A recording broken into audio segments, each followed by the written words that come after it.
білім бөлімінің жоспарына негізге алып кесте құрылған Сауран ауданының арасында 12 ауыл округ бар.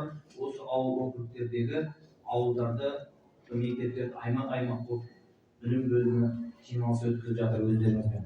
Бұл жиналыстың ерекшелігі еркін форматта өтеді. Арнайы дайындалған спикерлер бар, баяндамашылар бар. Бұл сіздерге өздеріңіздің ойларыңызды ашық айтып, ұсыныстарыңыз, сұрақтарыңыз болса беріп отырсаңыздар болады. Бүгінгі жиналыста белсенді қатысып тренингтер болады. Тренингтерге шыққан баяндамашыларға еркін түрде сұрақтарыңызды, ұсыныстарыңызды айтып отырсаңыздар. Жаңағы айтқандай бізде бүгін спикерлер дайындалған. Сол бірінші сөзді психолог Дүйсегиева Ақмаржанның баланы болашақта дұрыс бағыттау тақырыбында тренингіне береміз. Саламатсыздар ма, құрметті ата-аналар, мұғалімдер. Бүгінгі ата-аналар жиналысына Сауран жалпы мектебінің педагог психологы Дүйсегиева Ақмаржан сіздермен ашық алаң, яғни пікірталасқа, ойларыңызды еркін айтуға және бір өзекті тақырыптарыңыз болса, сұрақтарыңыз болса қойып отыруға ашық алаң пікіріне шақырамын. Мен сіздермен қазір тренинг жүргізбес бұрын сұрақ қойсам деп отырмын. Мынау бала тәрбиелеп отырмыз ғой, барлығымызда ата-ана болып, иә? Сол балаңыздың қандай болып өскенін қалайсыз?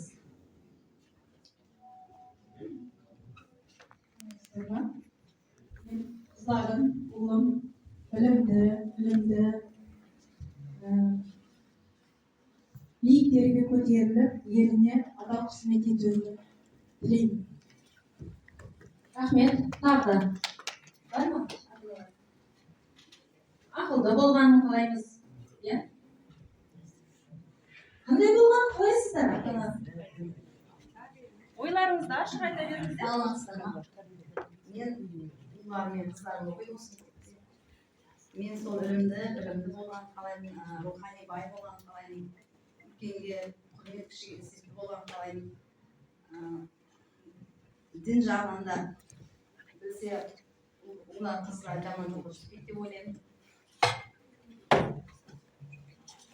Үлкен беделге барыңыздар, оқу орындарға түсемін. Сол қартайған шағымызда бізге қарайтын қыздар болса деп ойлаймыз. Рахмет, ой пікірлеріңізге. Әрбір ата-ана баласын әрине жақсы болғанын қалайды. Ойын, енді мен базарға барамын деп сұраймын. Сіздердің айтар сөздеріңіз не сатып алдың деген маған сұрақ қоюларыңыз қажет.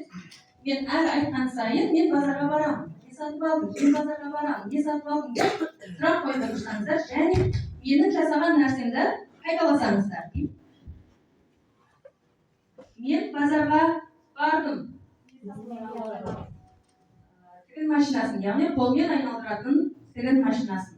Қолымызды айналдырайық, жасап отырайық. Барлығымыз. Қайталайық, иә? Мен базарға бардым. Яғни бір қолыңызбен машинканы айналдырасыз, және екінші қолыңызбен тербейсіз. Мен базарға бардым. Қозғалмалы. Яғни қозғалмалы. Мен базарға бардым. Басты қимылдастыратын ойыншық. Яғни басыңызды қозғасыз.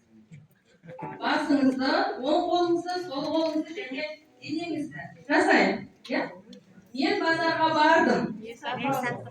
Велосипед. Яғни аяғым. Жасап көрейік. Жасайық. Басты, екі қолды, денені, аяқты. Біз баланы қалай қараймыз деп сұрақ қойып, қандай болғанын қалаймыз. Яғни барлықтарымызда ақылды, білімді, парасатты, ибалы, инабатты, яғни жалпы айтқанда баланы жан-жақты болғанын қалайсыздар, иә? Жан-жақты. Ал бізде дәл солай. Қос қолымызбен, басымызбен, денемізбен, аяғымызбен әрекет жасап жатырмыз да, жан-жақты жұмыс жасап жатырмыз.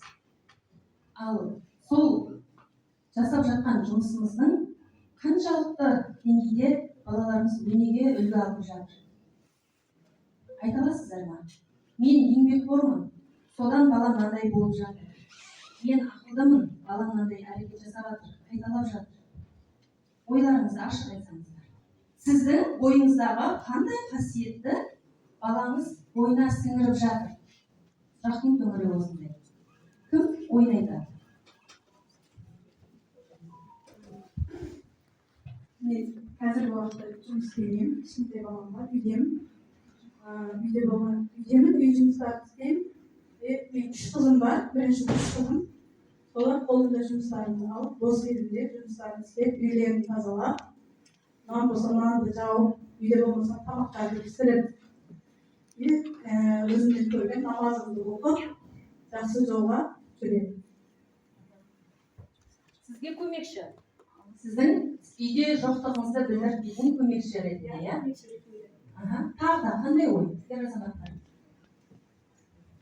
Мен өз жас кезімде мектепте жүргенде жас оқып, жас кәсіпке өзім ойлайтын.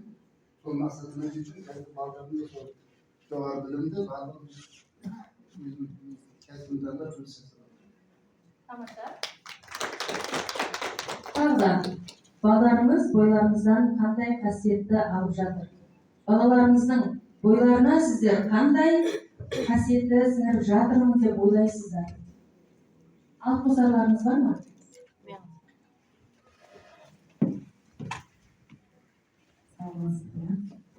Мен үйде көп балалы анамын. Өз мектепте балдарым оқиды. Мен өзім үйде копилка істеймін, әзір пісіремін. Балдарымды солмен үйреніп не алады. Қызым балам үйде жоқ болсақ та өздері өнерлеріне қарап отырады. Жақсы жағына жүріп жатырмын мен өзім. Алтын қолда анамын дейсіз ғой, қолыңыздан іс келіп отырген арада дами беріңіз, балдарыңыз жаңағы сіздің жолыңызды қуа берсін деп айтам.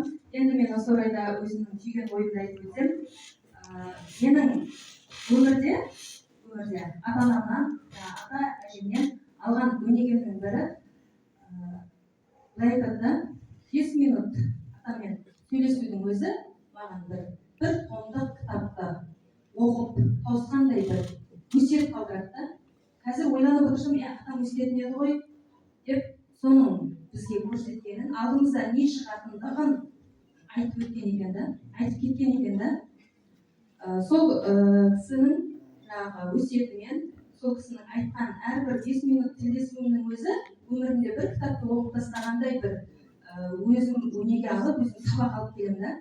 Бірде мынандай оқиға болды. Мен үйде отырғанда бір балалардың барлығы өсіп өнген, жаңағы шетелде оқып келіп, осы Қазақстанда қызмет жасап жүрген бір беделді кісі үйге келетін болған.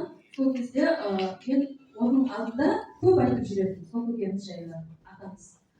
Сонда мен жаңағы байлығы мен билігі дейді, асып-тасып тұрса да қарапайымдылығын жоғалтпаған адамды көрдім, оның өскен балдарын көрдім деп отырады да жаңағы адам.